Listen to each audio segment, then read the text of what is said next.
9,998th meeting of the Security Council is called to order.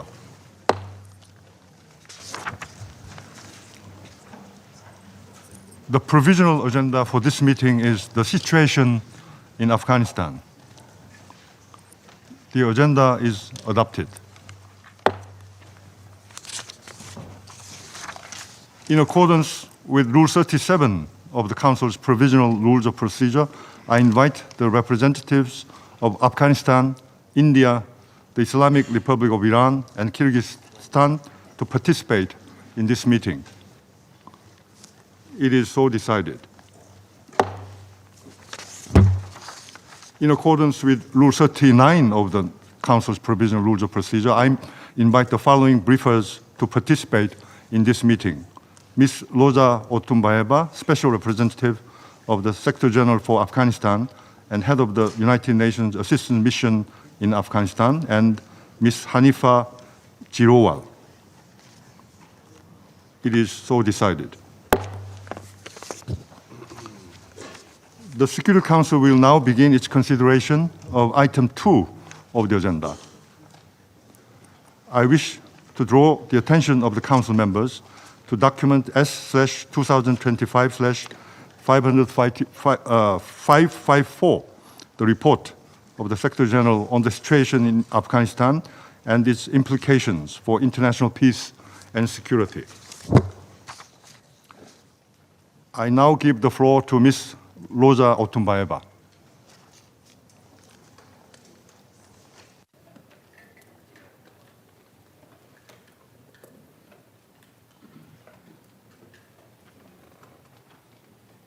Devastating earthquake struck the country's southeast. Like the earthquake that recently struck several eastern provinces of the country.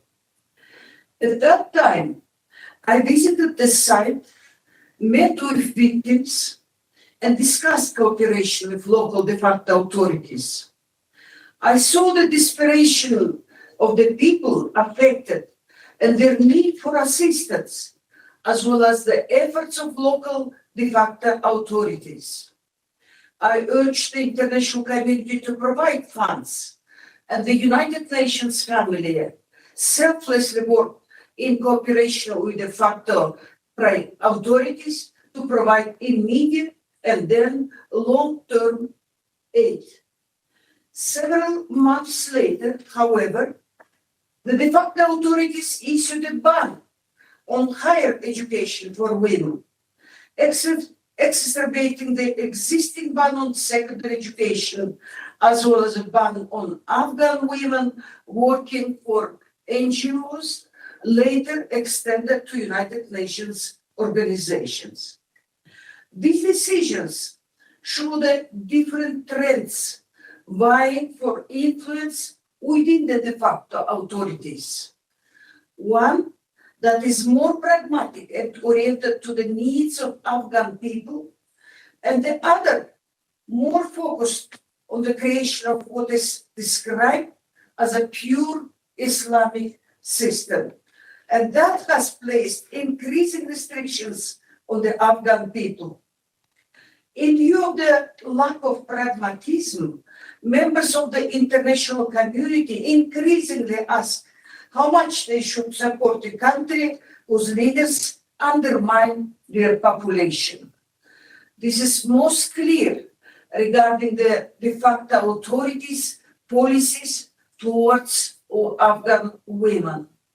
After 3.5 years of the closure of girls' schools beyond grade 6, a generation is at serious risk of being lost at a huge long-term cost to the country and causing enormous concern and despair among Afghan society as a whole. A recent survey by the UN Women found that the vast majority of Afghans oppose the ban on girls' education. The World Bank estimates that it costs the economy $1.4 billion per year.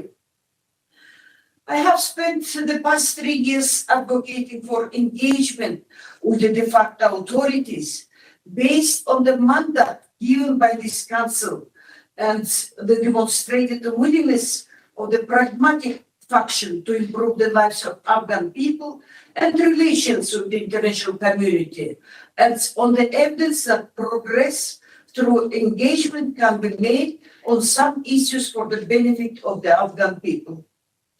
Unanimous engagement built on the groundwork laid prior to my appointment, shortly after the Taliban takeover, when cooperative discussions allowed for the provision of humanitarian assistance. The de facto authorities made commitments on human access and the safety and security of humanitarian workers and compounds. In December 2021, this Council adopted Resolution 2615 that clarified the provision of humanitarian and basic human needs assistance did not violate financial sanctions outlined in the United Nations 1988 sanctions regime. The United States issued General License 20 in February 2022 that authorized all financial transactions involving Afghanistan or governing institutions in Afghanistan, except for certain listed individuals. These measures helped avert famine and likely saved thousands of lives during that first uncertain winter. These exemptions continue to have a positive impact on the Afghan people, enabling sustained humanitarian and basic human needs responses. Since 2021, the international community has provided nearly 13 billion US dollars of international assistance, 7.9 million for humanitarian funding, and 4.9 billion for basic human needs. Despite some reports to the contrary, for the most part, this has been distributed without major interference. The United Nations has strengthened risk management and monitoring systems to minimize the risk of aid diversion. The United Nations also assumed responsibility for handling cash shipments required for humanitarian operations, necessary at a time when Afghanistan was facing severe fiscal and liquidity crisis. Without these early cash shipments, the humanitarian response would have collapsed with catastrophic consequences for the Afghan people. I would like to point to a few positive developments since August 2021 and the takeover by the de facto authorities. Afghanistan has experienced a notable decline in large-scale armed conflict and violence, resulting in a relatively stable security environment across much of the country. Despite ongoing challenges such as the presence of extremist groups, widespread humanitarian and economic hardship, and human rights concerns. The ban on poppy cultivation has generally been sustained since enforcement began in the spring of 2023. This has benefits for the region and globally, and should benefit the Afghan people over time. In the short term, however, the ban's impact on many poor rural Afghans who relied on poppy cultivation for their livelihoods, and in some provinces were the early supporters of the Taliban as an insurgency, has been devastating. This population now criticizes the de facto authorities for not doing enough to provide alternative livelihoods, risking a renewed increase in poppy cultivation and for detaining poppy farmers.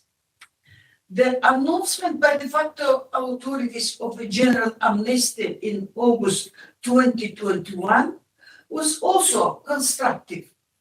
UNAMA continues to document cases where the amnesty has been violated. Each violation is reprehensible and should be addressed, but the general compliance is encouraging after decades of a brutal war. In 2022, the Taliban leader issued several texts aligned to certain international human rights obligations, including decisions prohibiting torture and on the right to defense lawyers. While much remains to be done on the rights and treatment of detainees, constructive engagement between UNAMA human rights teams and the de facto office of the prison administration has allowed and facilitated human rights teams access to all 34 prisons countrywide, where they regularly conduct visits and engage with detainees. Some states are still seeking to repatriate Afghans who worked for them during the Republic era in their own countries. The UN is also aware that several states are negotiating with the de facto authorities on the return of Afghans from their countries to Afghanistan. While doing so, we continue to urge member states to refrain from involuntarily returning individuals at risk of human rights violations to Afghanistan, and to increase the availability of safe pathways for Afghans at risk to leave the country. In support of engagement, the UN's comprehensive approach based on Security Council Resolution 2721 and under the Doha process seeks to maintain a basic international consensus on Afghanistan through two lines of effort: working groups advancing collective efforts on counter-narcotics and enabling the private sector, and secondly, building confidence among stakeholders and the mosaic approach. It provides the only multilateral framework for engagement between the international community and the de facto authorities, and a political pathway to address the complex issues blocking Afghanistan's reintegration into the international system, which ultimately must be based on the de facto authorities acting on basic international obligations. If advanced, this framework could allow for Afghanistan to reach its full economic potential and develop its human capital for both men and women. Mr. President, the development of Afghanistan's full potential is required for the country to address the multiple and simultaneous crises it is currently facing. The main lines are: first, the growing number and enforcement of restrictions against men, women, girls, and minorities, particularly by the de facto propagation of virtue and prevention of vice inspectors, is giving rise to increasing popular discontent with the de facto authorities. People are telling us that the Taliban leadership should instead focus more on issues that matter most to the Afghan people: jobs, the economy, education, and public services. Second, aid cuts of almost 50% in 2025, with the likelihood of further reductions next year. It is another reason. It must be acknowledged these cuts are partly the result of Afghanistan's anti-women policies. Third, a struggling economy whose 2.7% growth rate is below the population growth rate, not counting the recent returns. Currently, 75% of the population lives at subsistence levels, a serious situation compounded by recent significant cuts to the public sector. Fourth, An emerging drought and other climate-related stressors, including natural disasters such as the recent earthquake in eastern Afghanistan. Afghanistan's economy is primarily agricultural, its population majority rural, many of whom are subsistence farmers. A drought presents an existential threat. Water shortages have already led to significant internal migration, which creates additional stress factors on the socio-economy. Water also affects urban populations. In the next years, not decades, Kabul, a city of almost 6 million, could become the first modern city to run out of water. 5. Significant population returns from neighboring countries that are stressing existing socioeconomic coping mechanisms. More than 2 million Afghans have returned in the past 2 years, with 1.8 million people since the beginning of this year alone.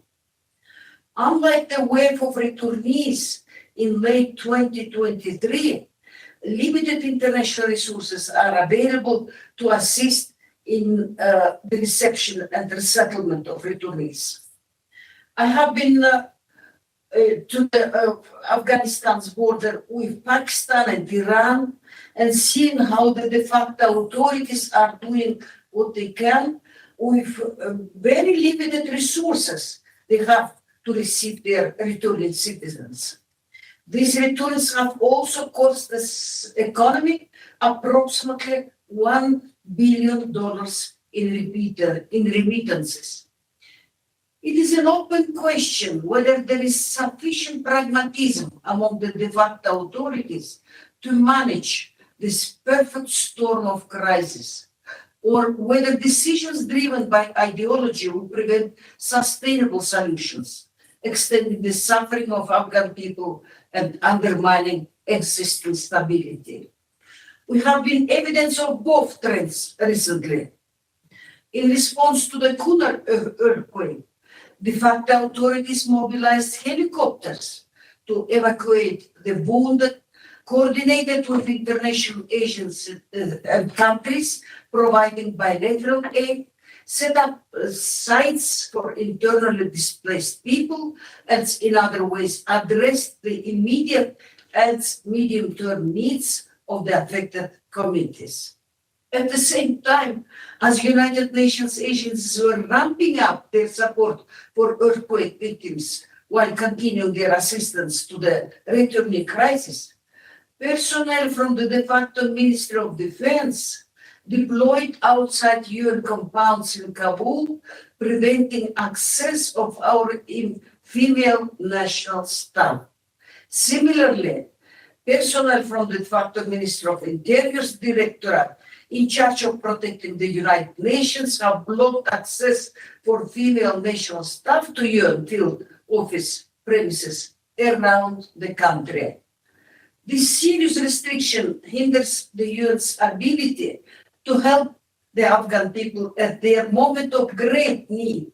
I visited Kunar several days ago.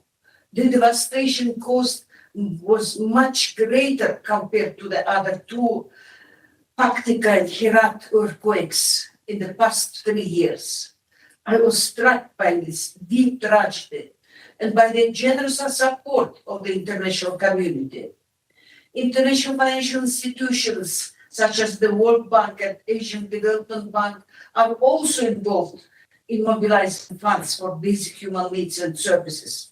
But these IFI-funded projects must be implemented through UN agencies, and their impact has been reduced by the enforcement of bans against female national staff and the wider ban on women working, which has created unacceptable discrimination. We have issued a statement calling for the lifting of this ban and its enforcement, and I urge the Security Council to echo our call. Mr. President and members of the Council, as I prepare to leave Afghanistan in a few days, I'm certain that most Afghans want engagement between the international community and their country to continue. despite the obstacles. It is my fervent hope that the pathway can be agreed for this engagement to continue and for it to begin yielding more positive results, especially for women and girls in Afghanistan. I thank this Council for the steadfast support provided to UNAMA and call for continued Council unity on Afghanistan.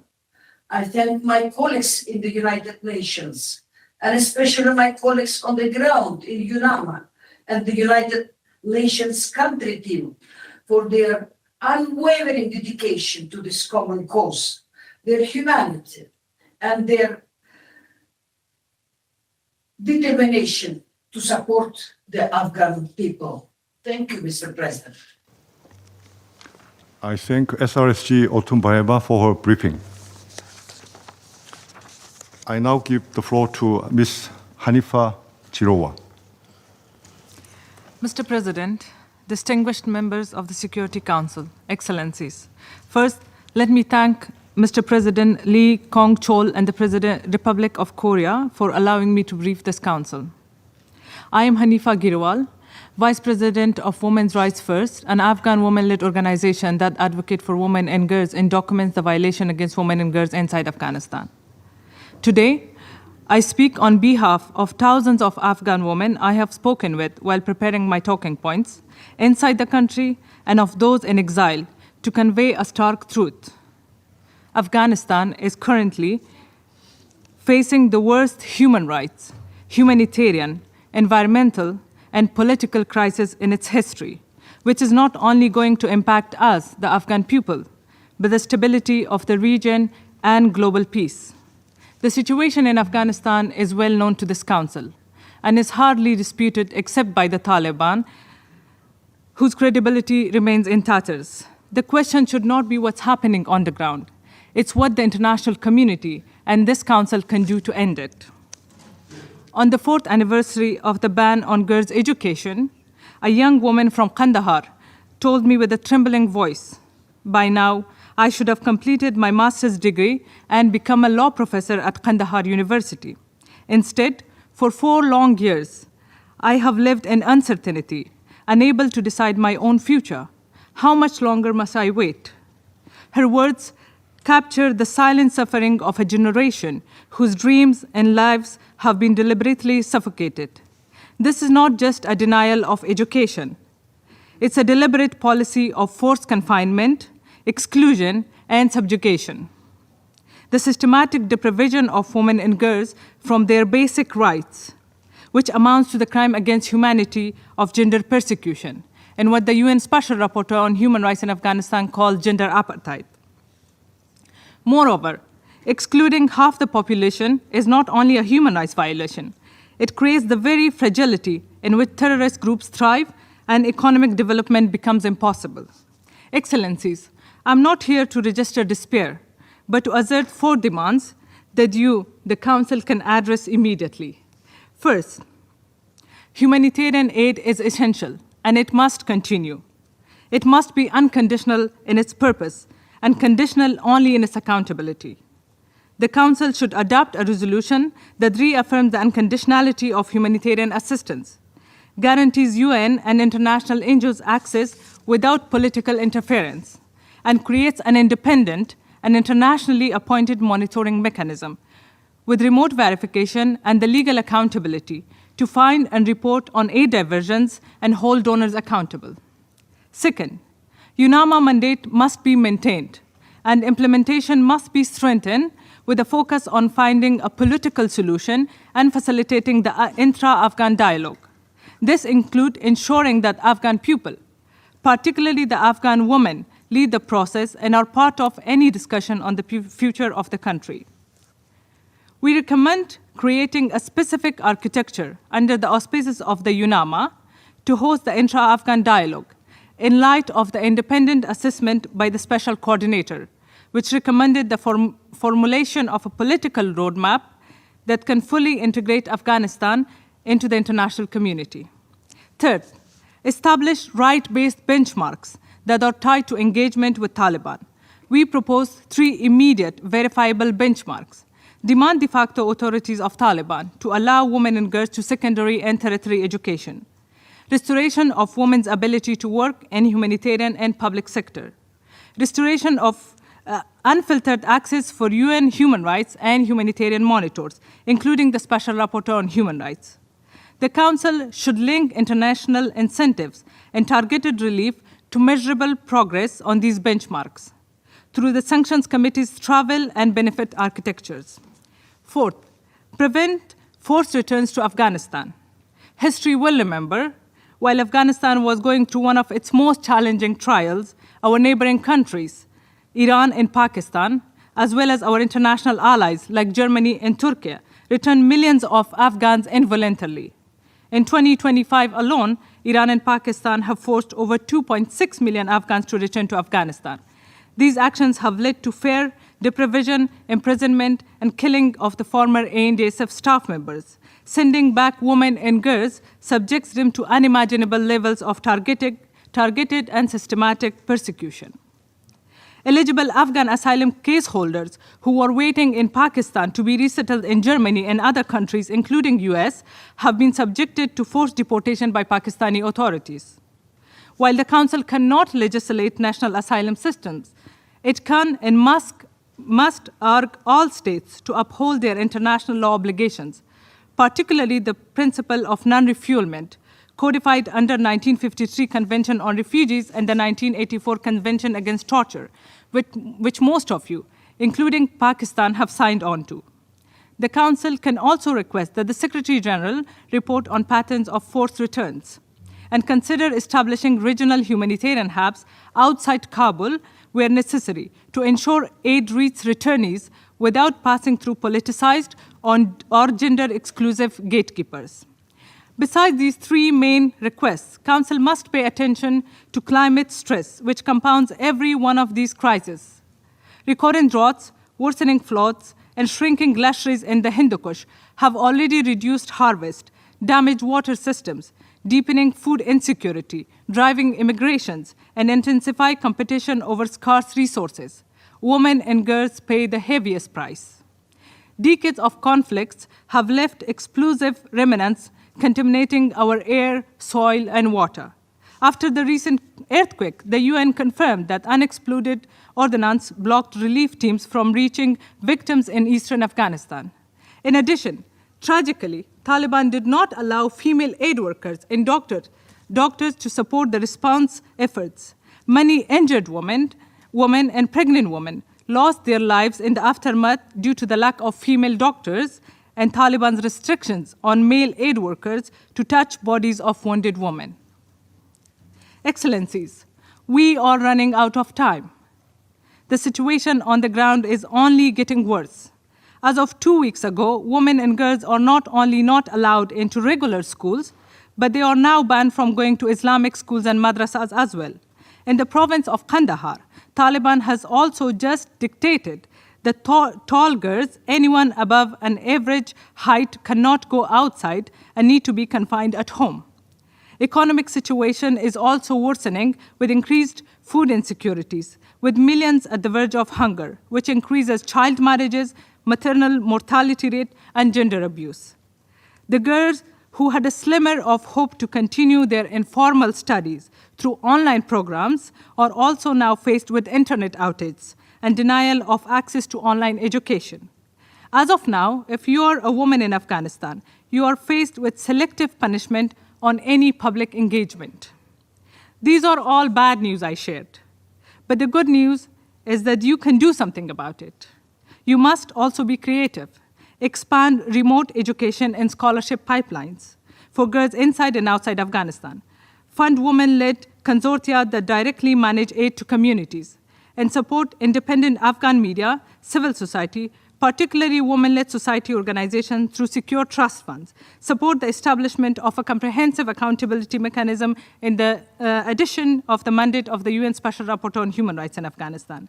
Expand resettlement and protection pathways for those most at risk, including women human rights defenders, journalists, and civic activists. Finally, Mr. President, distinguished members, let us not allow history to remember that when Afghanistan required the institutional fortitude of the international community, experience was prioritized over the obligation of the UN Charter and the norms that bind us all. Let the response to Afghan crisis be the test case of international community's solidarity and effective diplomacy. Thank you.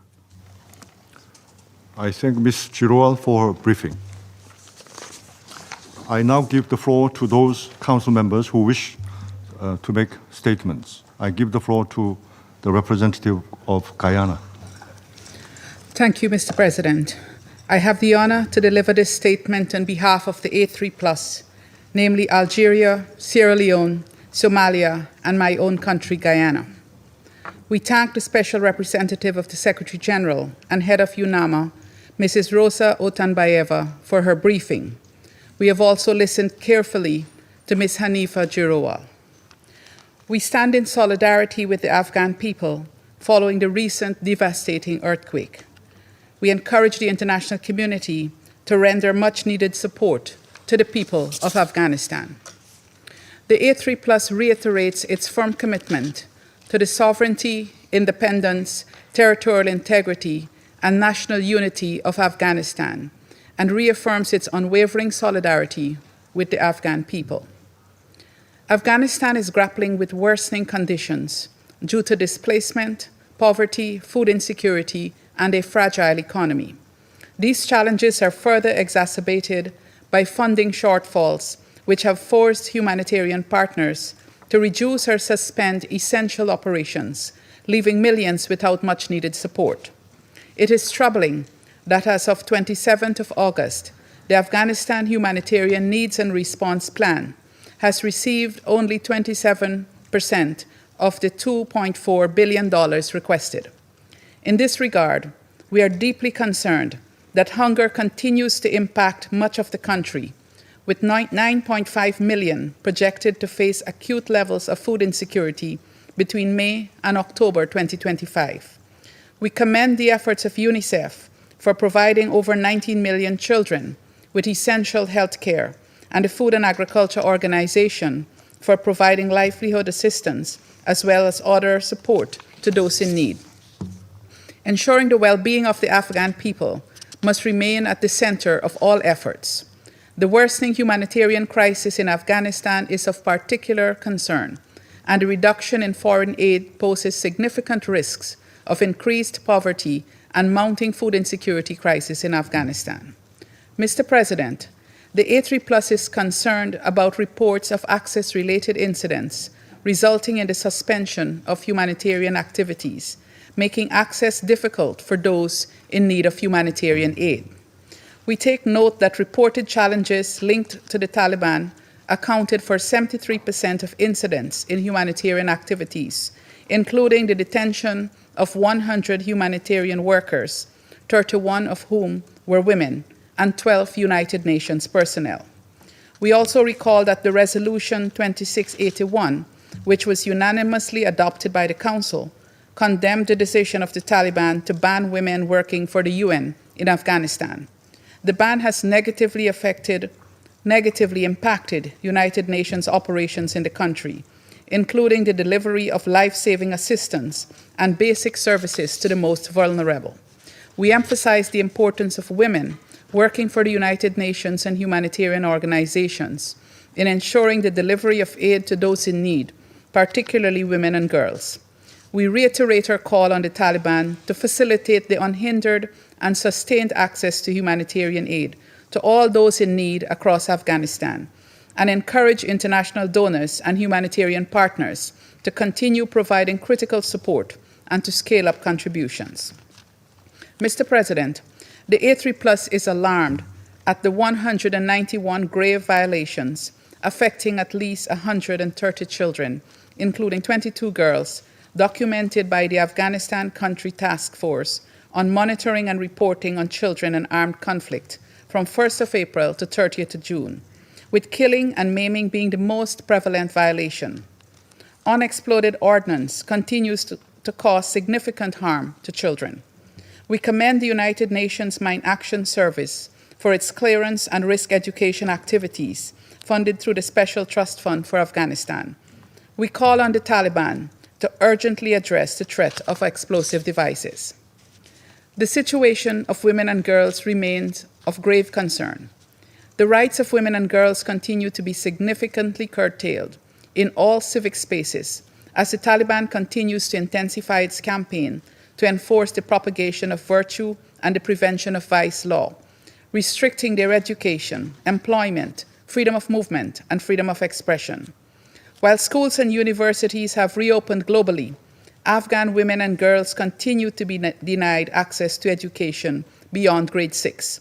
The A3+ strongly reiterates its call on the Taliban to reopen all schools and universities and to swiftly reverse all laws, policies, and practices that discriminate against women and girls and infringe their human rights and fundamental freedoms.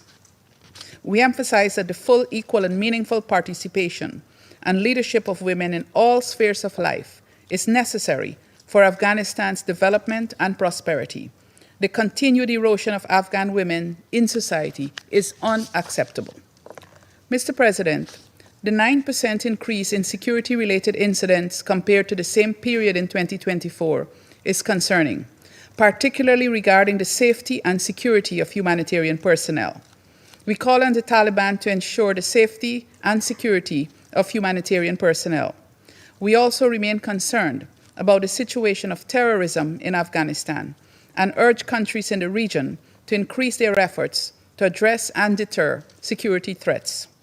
The A3+ reiterates that engagement between Afghanistan and the international community is crucial for its sustainable peace and stability and social and economic development. We commend UNAMA for convening its second meeting on the private sector working group and its third counter-narcotics working group in Doha.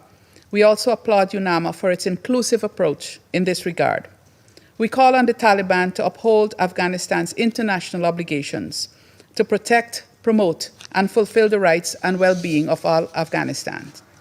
In closing, President, the A3+ reaffirms its full support for UNAMA and SRSG Otunbayeva. I thank you. I thank the representative of Guyana for the statement. I give the floor to the representative of the United States. Thank you, Mr. President. And let me thank the SRSG for her briefing, and also thank Ms. Hanifa Girowal for your remarks. First, the United States would like to express its sorrow for the loss of life and destruction caused by the recent earthquakes. We extend our heartfelt condolences to the Afghan people during this time. Unfortunately, the Taliban's oppressive policies have hindered the response to this disaster, just as Taliban policies have exacerbated many other hardships for the people of Afghanistan. Just days ago, the Taliban prevented female UN aid workers from providing aid inside Afghanistan to help victims of the earthquake, directly resulting in additional casualties. As we have heard today, the people of Afghanistan continue to endure significant challenges, including poverty, unemployment, limited access to basic services, and recurring natural disasters. And unfortunately, the international community's approach to assistance and engagement has failed to yield sustainable results. As President Trump has made clear, the United States prioritizes actions over words. The Taliban's actions do not demonstrate a willingness to engage in good faith. We remain deeply skeptical of its willingness to meet its international commitments or respect Afghanistan's international obligations. This concern applies to the Doha process. While the United States continues to participate in the process and its working groups, we are deeply skeptical of the Taliban's motives. We cannot build confidence with a group that continues to detain innocent Americans, fails to live up to its CT commitments, and ignores the basic needs of the Afghan people. For decades, the United States, along with many other UN member states, sacrificed lives and billions of dollars to support the people of Afghanistan. It is time for the Taliban to act. The United States' top priority in Afghanistan remains the protection of U.S. citizens and the homeland, which includes mitigating terrorist threats emanating from Afghanistan and securing the release of all unjustly detained Americans. It is in the mutual interest of us all on the Council to ensure Afghanistan never again harbors terrorists and that the Taliban makes progress on its CT commitments and does not engage in hostage diplomacy. Colleagues, this Council must continue to demand responsible actions from the Taliban. The people of Afghanistan deserve no less. We must also keep in mind, at a time when budgets are under heightened scrutiny, special political missions, including UNAMA, must refocus on their core task of promoting peace and security, guided by clear performance benchmarks. And with that, I thank you, Mr. President. I thank the representative of the United States. I give the floor to the representative of the Russian Federation. Mr. President, we thank the Special Representative of the Secretary General and Head of the United Nations Assistance Mission in Afghanistan, Ms. Rosa Otunbayeva, for her assessment of the situation in that country. We listen closely to the statement by the representative of civil society, Ms. Hanifa Girowal, and we are pleased to see that those from the region today have also been given an opportunity to participate in the discussion. First of all, we would like to express our sincere condolences to the authorities and people of Afghanistan over the terrible earthquake in Nangarhar province on the 31st of August, as a result of which more than 2,000 people died and 3,600 were injured to varying degrees of severity. The Russian Federation immediately delivered 2 shipments of humanitarian assistance, totaling 40 tons, including food, tents, and blankets for those affected by the earthquake. The Russian Federation consistently supports UNAMA's work within the framework of implementing its mandate. We note that Kabul is interested in maintaining and developing contacts with the mission. We would like to take this opportunity to thank Ms. Rosa Otunbayeva for her skilled leadership of UNAMA over these years and her personal contribution to promoting broad international assistance to the country. We have taken note of the report of the Secretary General on the situation in Afghanistan, and we would like to note the following. For 5 years now, Afghans have been living under new Taliban rule. The new authorities got a country that had for 2 decades survived on international support, with instability and under the control of foreign USA and NATO forces that were there and whose presence ended ignominiously with a hasty withdrawal. However, despite the unprecedented unilateral sanctions, the threat of terrorism, humanitarian and economic crises, Afghanistan remained standing. The forecasts of our Western colleagues that it would immediately collapse, unfortunately, did not come to pass. And unlike their predecessors, the new authorities did not wait for Western assistance. They opted for regional cooperation with a focus on rebuilding the socioeconomic potential and subsequent independent development of the country. Their aim is clear. They want to make Afghanistan an independent, free, stable, and prosperous state, living in peace and cooperation with its neighbors. This is also the aim of the state's new national development strategy. However, it is clear that given the scale of all of the threats and problems that have built up over the years, the recovery process will take time. The long-suffering people of the country need our sustained and unpoliticized assistance and support more than ever, and that is what we must do. Mr. President, we consistently have underscored the need to develop a realistic, comprehensive approach on Afghanistan that is based on an objective analysis and a balanced assessment of the situation.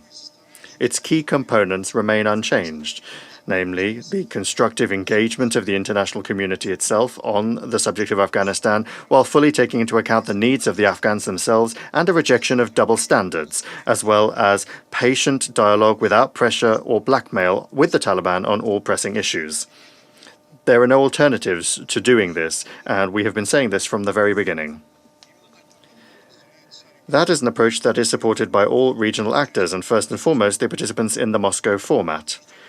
Further confirmation of this are the regular contacts between Russia, China, Iran, and Pakistan on Afghanistan. The latest such meeting took place in Dushanbe on the 11th of September. This same approach, as we are being told, is also forming the foundation of the UN's efforts.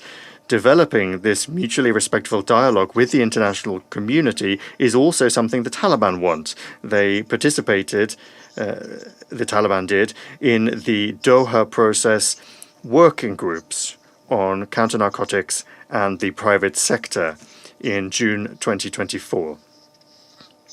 It is good to see that also a number of pragmatically minded Western colleagues have already realized the flawed nature of this policy of pressure and are leaning towards the resumption of broad humanitarian assistance and development. Against this backdrop, we regret the hopeless attempts by some Western donors to exert a stranglehold on the Taliban, to talk to them in the language of ultimatums, and at the same time to hinder any efforts, including through the UN, to establish trust-based interactions with them. Moreover, the new stance of the USA to politicize the work of the 1988 Taliban Sanctions Committee and to use it for their own narrow interests does not hold up to criticism. These actions only hinder the efforts of actors in the region to solve key problems. We share the assessments of the Secretary-General regarding the complex domestic political situation in Afghanistan. We are worried about persistent security risks caused by the terrorist activities of the ISIL Khorasan group. We note the Taliban's efforts. However, we can see that these measures, alas, are insufficient. The terrorists are continuing to strengthen their influence in the country and intend to destabilize the situation, to try to present themselves as an alternative force and to undermine stability in Afghanistan and the region. The fighters themselves confirm the external financing of that terrorist group and the presence of FTFs in their ranks, including fighters that got fighting experience in Syria and Iraq. Given the number of weapons left behind by Western soldiers in the country and the threat of them falling into the hands of fighters and subsequently spilling beyond the region is becoming entirely real. There are clear risks of terror activities being rechanneled to Central Asia and beyond. Comprehensive measures are needed for counter-terrorism and to destroy all terrorist groups, and also to prevent the territory of Afghanistan being used for terrorist purposes, including against other states. Terrorism is also closely linked to the drug problem. The Taliban's efforts remain insufficient. The imperative remains comprehensive international and regional assistance, including through UNODC. Particular attention must also be paid to the threat of the production of synthetic narcotics. Support of Afghan farmers also remains significant. One of our unconditional priorities is the socio-economic situation in the country. We pay tribute to the efforts of the UN and regional organizations to provide humanitarian assistance to Afghanistan.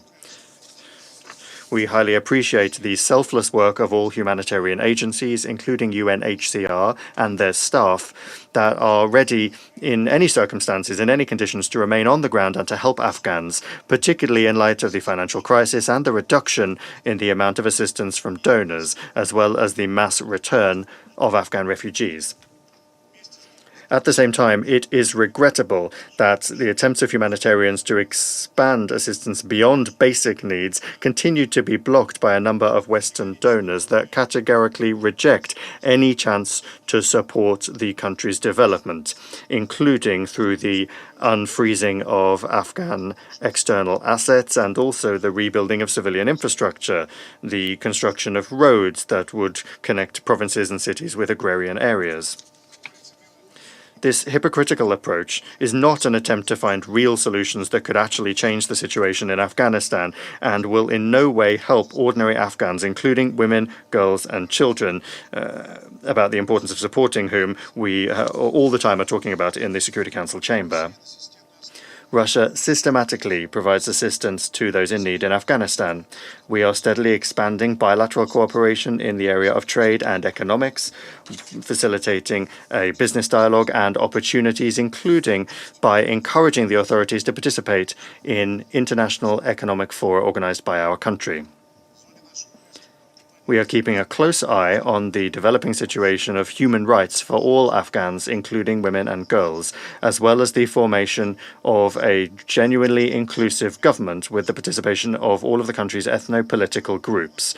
We underscore the importance of respecting fundamental rights and freedoms, including the right to education and work, as well as taking into account the needs of all Afghans, including ethnic and religious minorities. We hope to see positive momentum on both these tracks.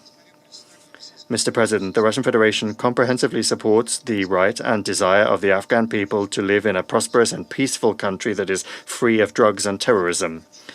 This is the key to order and stability in the region. However, building this long-lasting and sustainable peace will not be possible without patient engagement with the authorities, which does not involve imposing one's own vision or priorities on them. At the same time, it's important that also in the UN, we talk to those Afghans that represent the real authorities in the country and are actually responsible for what's happening there.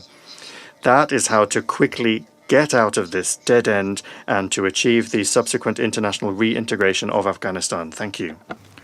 I thank the representative of the Russian Federation. I give the floor to the representative of France.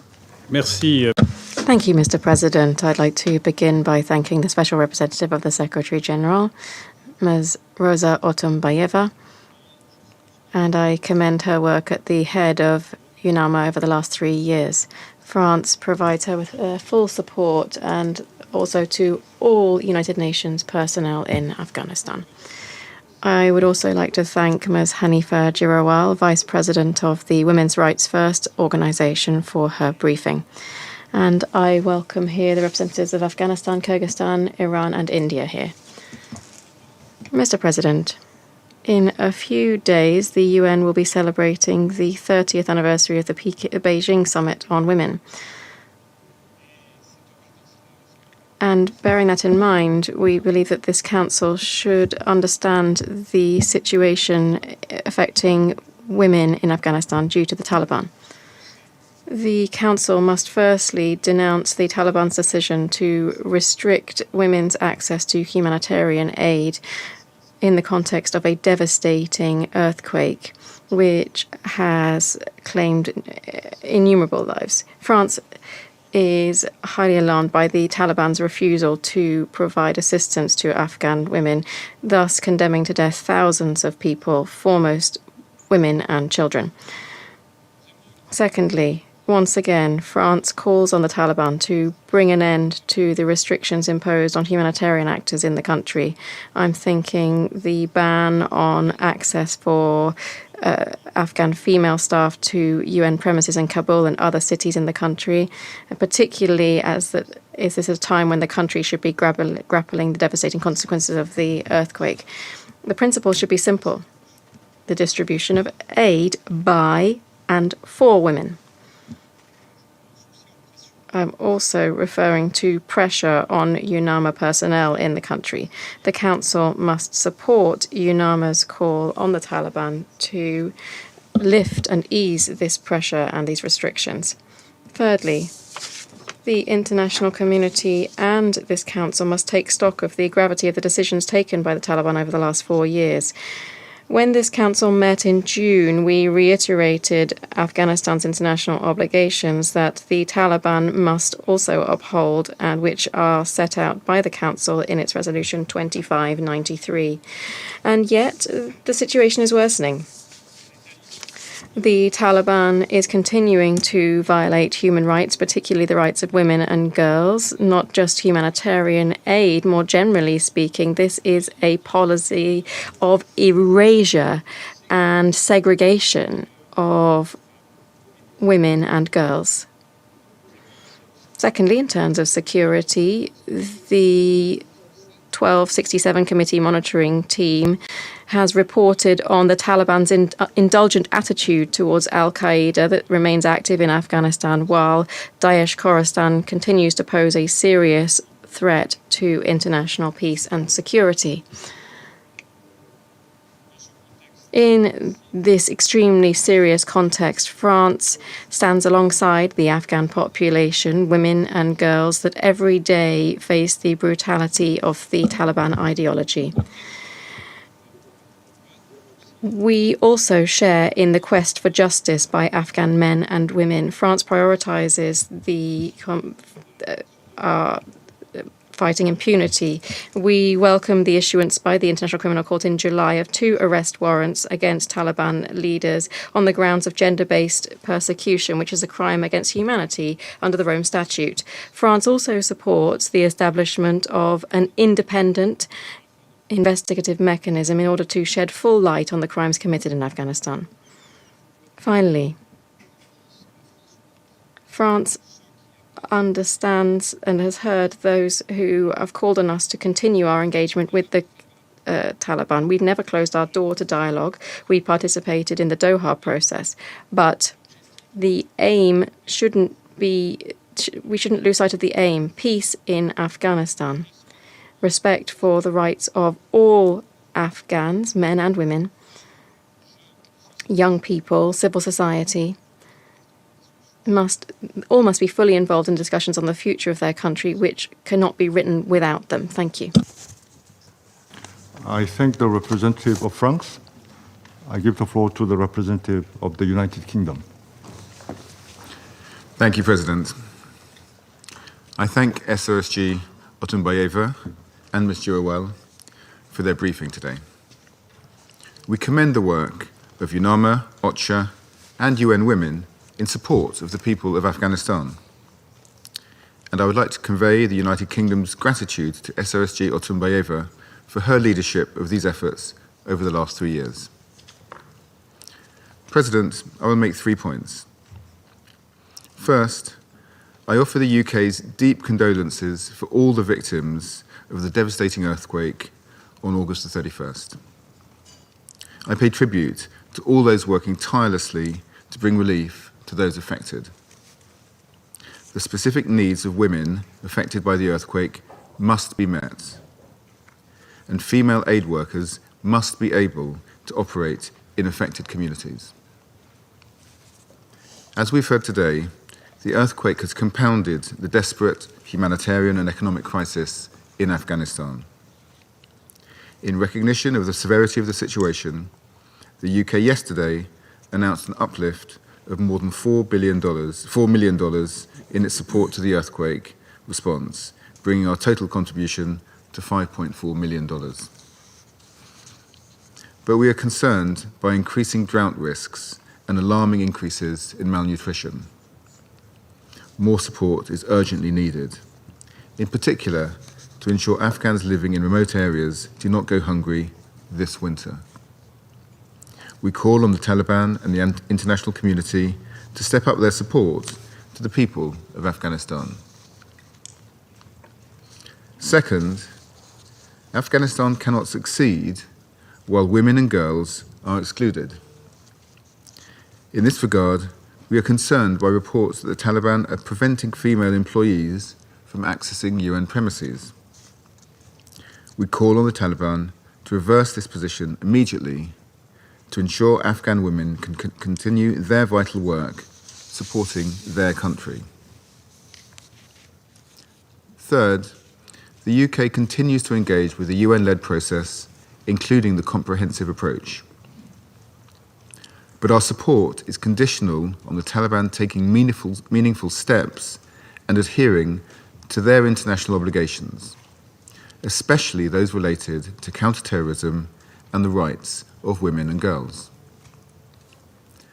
President, the UK remains committed to finding a constructive way forward, working with international partners and Afghan stakeholders. But 4 years on from their seizure of power, we need to see more from the Taliban to demonstrate that they are willing to engage in good faith. The UK continues to stand with the people of Afghanistan. It is well past time for the Taliban to do the same.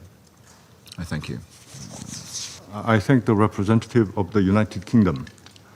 I give the floor to the representative of China.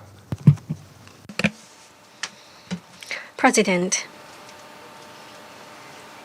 I welcome you to New York, presiding over this meeting, and thank SRSG Otunbayeva and Ms. Girowal for their briefings. President, currently, the situation in Afghanistan is stable on the whole. There has been some improvement in the economy and people's livelihood, and a gradual increase in its exchanges with the world. Meanwhile, in areas such as humanitarian development, human rights, and counterterrorism, multiple challenges persist.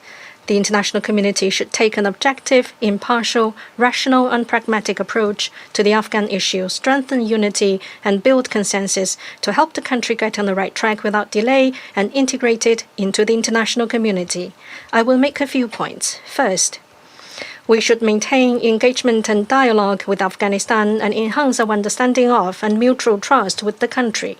In recent years, regional mechanisms, including Foreign Ministers' meeting of Afghanistan's neighbors, Shanghai Cooperation Organization, the Moscow format consultations, and China-Afghanistan-Pakistan trilateral Foreign Ministers' dialogue, together with the UN-led Doha process, have played a positive role in enhancing communication and exchanges between the international community and Afghanistan. However, due to various factors past and present, mutual integration between the international community and Afghanistan could only proceed step by step, and long-term commitment is required to deliver success. In this regard, active interactions and continuous engagements between the two sides are indispensable. Recently, to our concern, at the 1988 Committee, one country, on multiple occasions, repeatedly cited the detention of its citizens by Afghan authorities as the reason for blocking travel ban exemption requests for senior Afghan government officials, seriously disrupting Afghanistan's normal exchanges with the international community. Such practice plainly abused the sanctions tool of the Security Council to serve its national interests, provoking discontent among many members of the Security Council. We urge this country to change this practice immediately and once again call on the 1988 Committee to reinstate comprehensive travel ban exemption arrangements without delay. Second, we should scale up assistance and help Afghanistan tide over difficulties.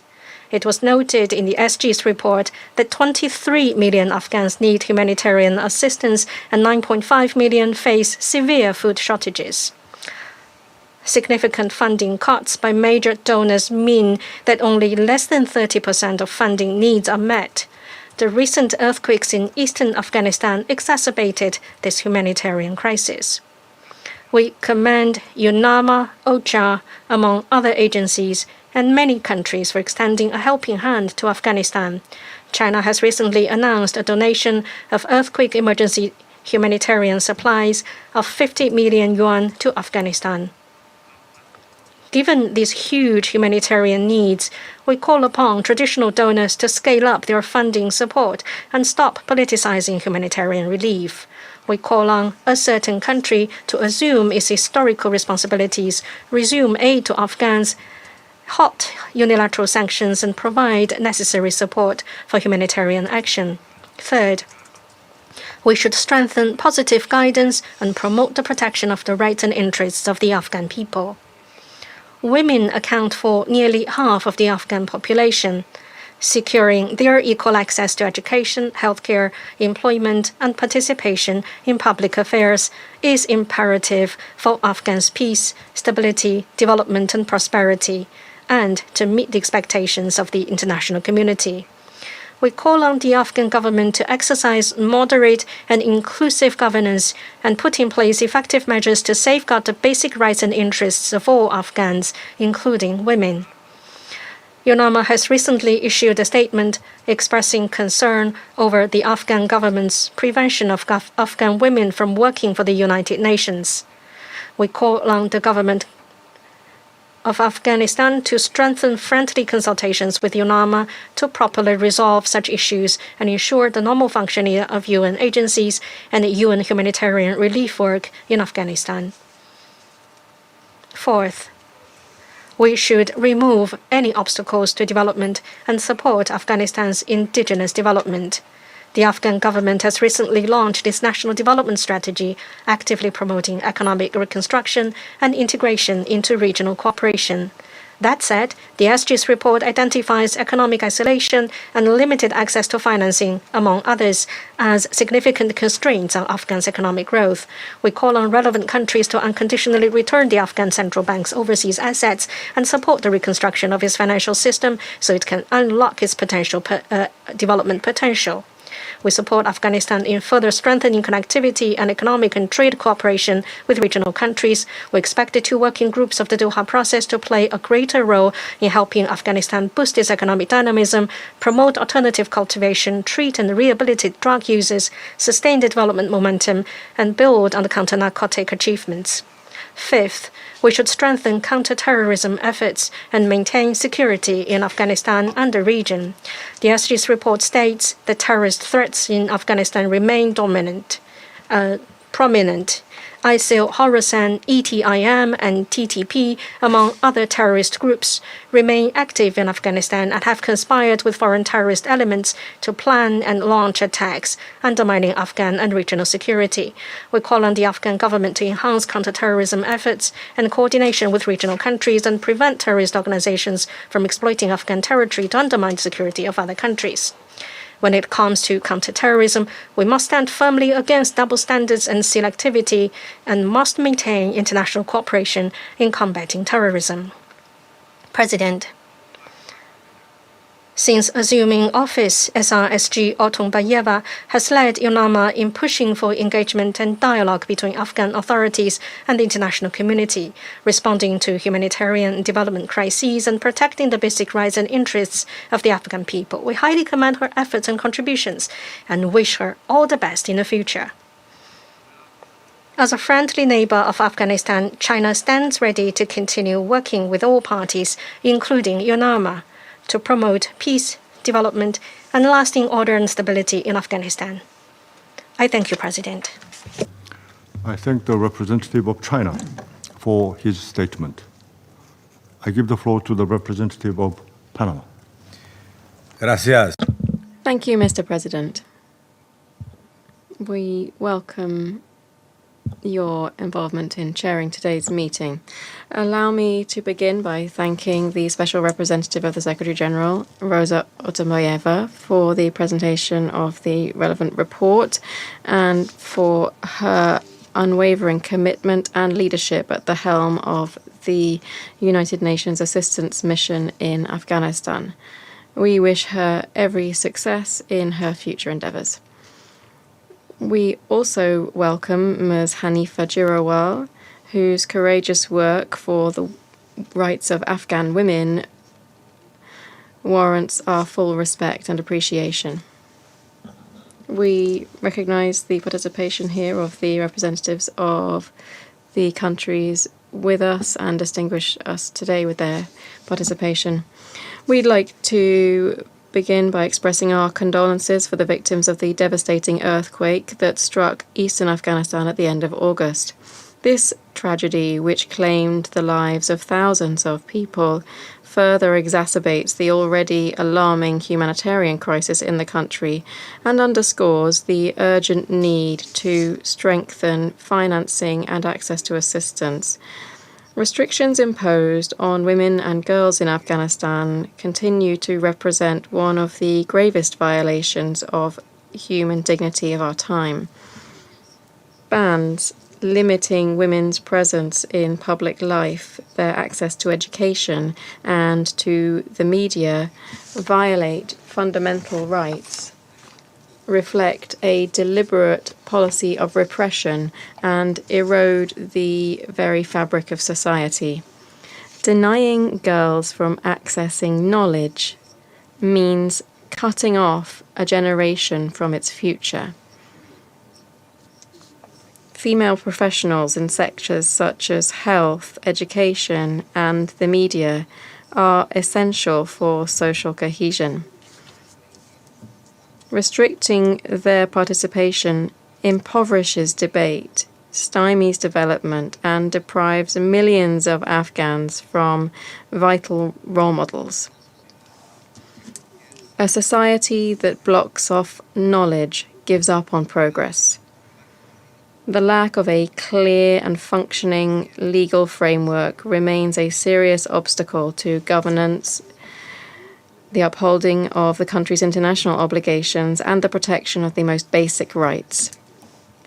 Structural challenges persist which affect individuals' safety in various parts of the country. We note with concern the increasing use of autonomous technologies, which, as elsewhere in the world, has direct consequences on the civilian population.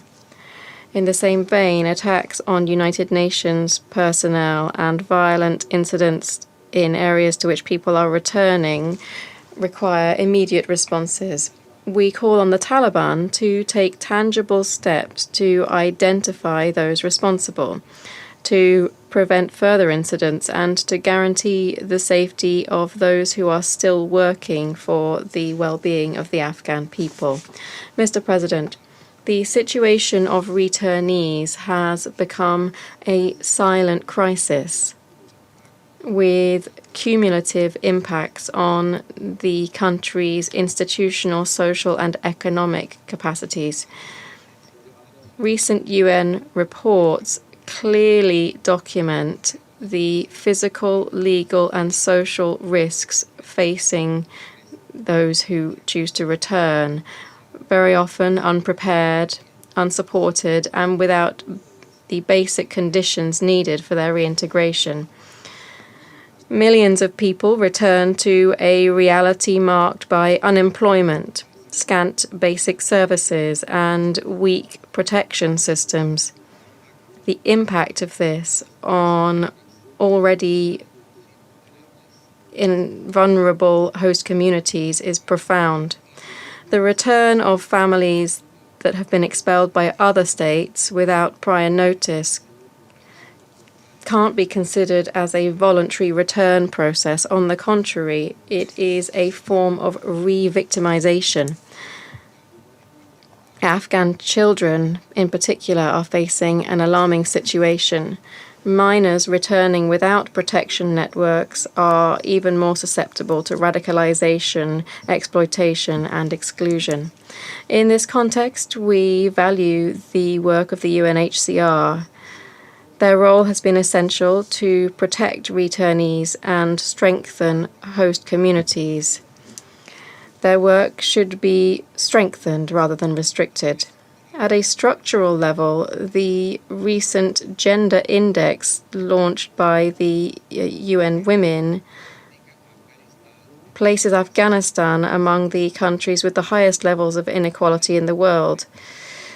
This affects all aspects of daily life, from access to food to the ability to be able to pursue a profession. In light of this reality, it's important to recognize the efforts of the UN system. UNDP-led programs are generating sustainable livelihoods and strengthening the resilience of severely affected communities.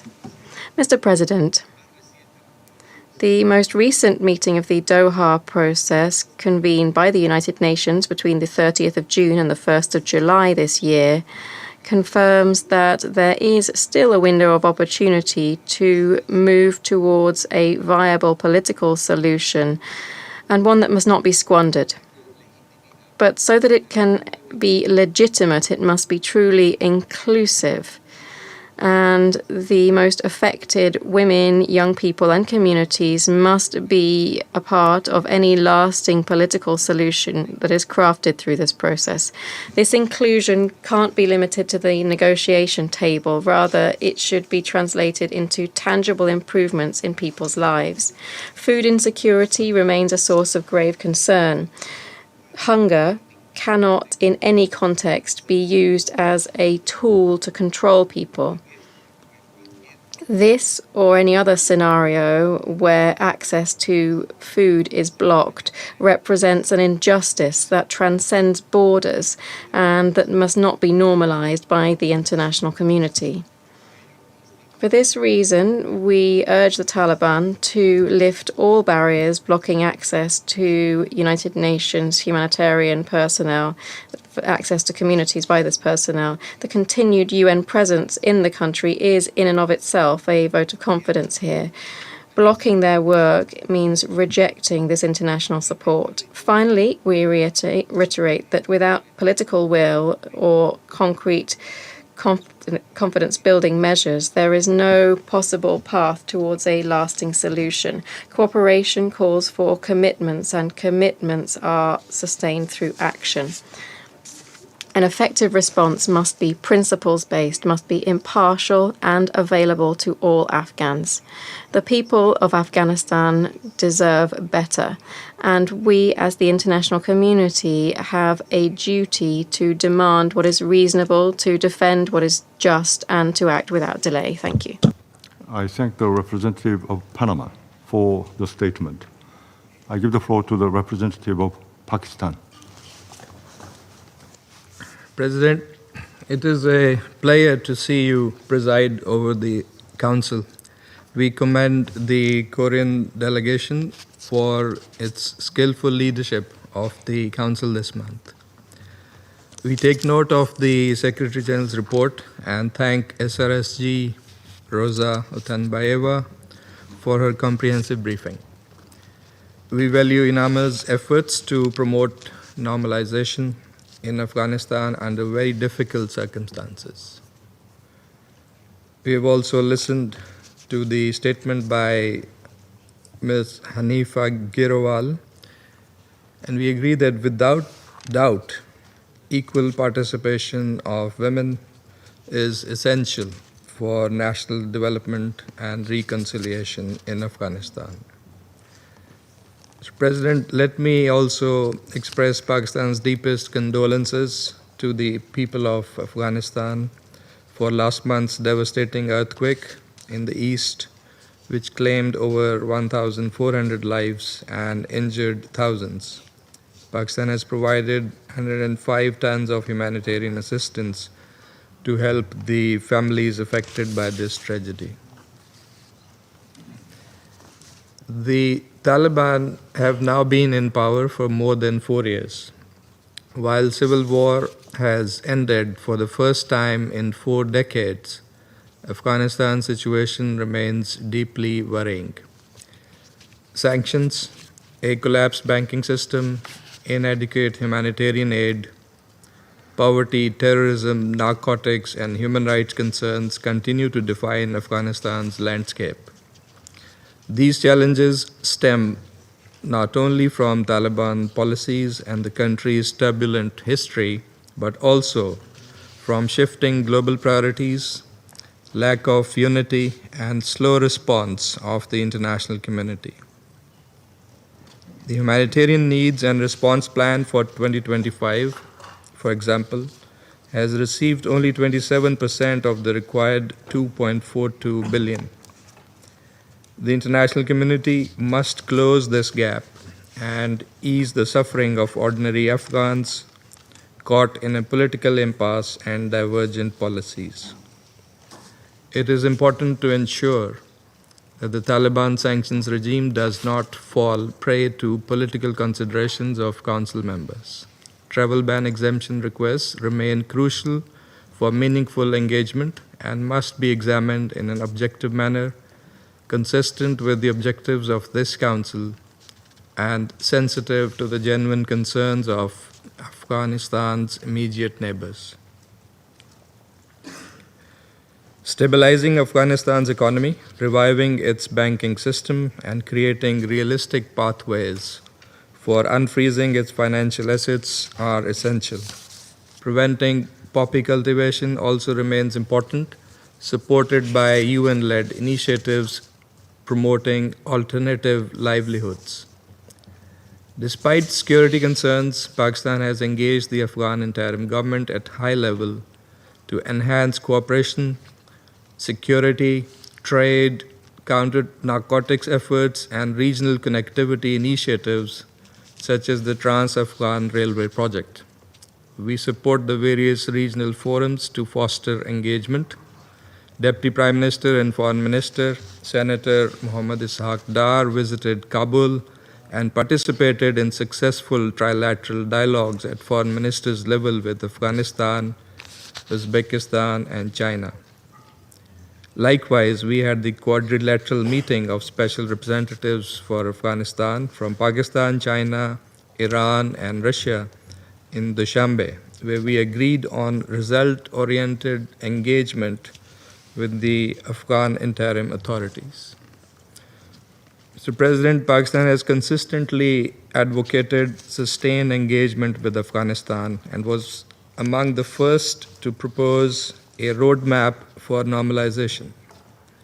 We look forward to the next steps of the UN-led Doha process and plan of action for its mosaic approach, which must address Afghanistan's multifaceted challenges in a balanced and comprehensive manner, as was also recommended by the independent assessment report.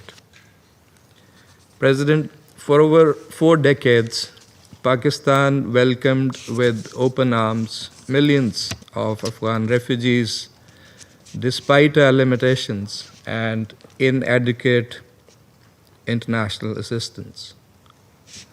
No country has single-handedly demonstrated that level of commitment in hosting refugees in such large numbers and for such long durations other than Pakistan.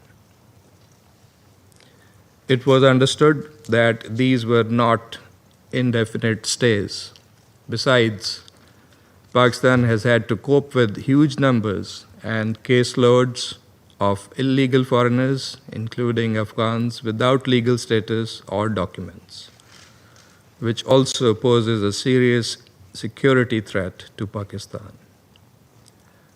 With conflict now having ended, many Afghans have been repatriated in a dignified, phased, and orderly manner. Pakistan has also instituted a liberal visa regime that enables large number of Afghans to be in Pakistan legally for various purposes, including family links, education, medical, and business. While we will continue to extend all possible assistance to our Afghan brothers and sisters, the international community must shoulder its responsibility and take the necessary steps to ameliorate the conditions and share this burden more equitably. International partners must fulfill their obligations also with regard to their commitments that are in fact long delayed and unkept, including for third country resettlement. Mr. President, the Taliban authorities must also fulfill their international obligations on counter-terrorism. Terrorism emanating from Afghanistan remains the gravest threat to Pakistan's national security. Terrorist entities, including ISIL-K, Al-Qaeda, TTP, ETIM, BLA, and the Majid Brigade, operate from Afghan sanctuaries, with more than 60 such terrorist camps serving as hubs for enabling cross-border infiltration and attacks. We have credible evidence of collaboration among these terrorist groups through joint training, illicit weapons trade, refuge to terrorists, and coordinated attacks, all aimed at targeting civilian and law enforcement agencies and disrupting and sabotaging infrastructure and development projects in Pakistan. We also need to zoom in on the interlinkages playing out on the digital landscape. Their propaganda networks, nearly 70 social media accounts traced to Afghan IP addresses, must also be curbed, and that requires full support and cooperation from social media platform providers with the governments. President, Pakistan and China have jointly submitted to the 1267 Sanctions Committee a request to designate BLA and Majid Brigade We hope the Council will act swiftly on this listing to curb their terrorist activities. The TTP, with nearly 6,000 fighters, remains the largest UN-designated terrorist group on Afghan soil. Pakistan has successfully thwarted multiple infiltration attempts of TTP and BLA terrorists from across Afghanistan, confiscating significant caches of sophisticated military-grade modern equipment left behind by international forces in Afghanistan. These efforts come at a heavy price, huge sacrifices by our valiant security forces and civilians. Just this month, 12 Pakistani soldiers were martyred in a single incident while defending the border areas. This situation is intolerable. UNAMA must strengthen efforts as mandated to prevent the illicit trade and destabilizing accumulation of small arms and light weapons and their diversion in Afghanistan and the region. Mr. President, the Taliban must also meet their other international obligations. The continued restrictions on women and girls are inconsistent with Islamic traditions and norms of Muslim society. Pakistan supports international engagement with Afghanistan, one that has clear objectives with reciprocal steps and a realistic roadmap guided by dialogue and diplomacy, for that is the only viable pathway to lasting peace in Afghanistan. Isolation and disengagement serves no one's interest. As immediate neighbors bound by geography, culture, and history, no country desires peace and stability in Afghanistan more than Pakistan. And no country has suffered from the consequences of decades of conflict in Afghanistan more than Pakistan. We therefore remain committed to supporting a peaceful, prosperous Afghanistan for the sake of our region and in the best interest of the world. I thank you.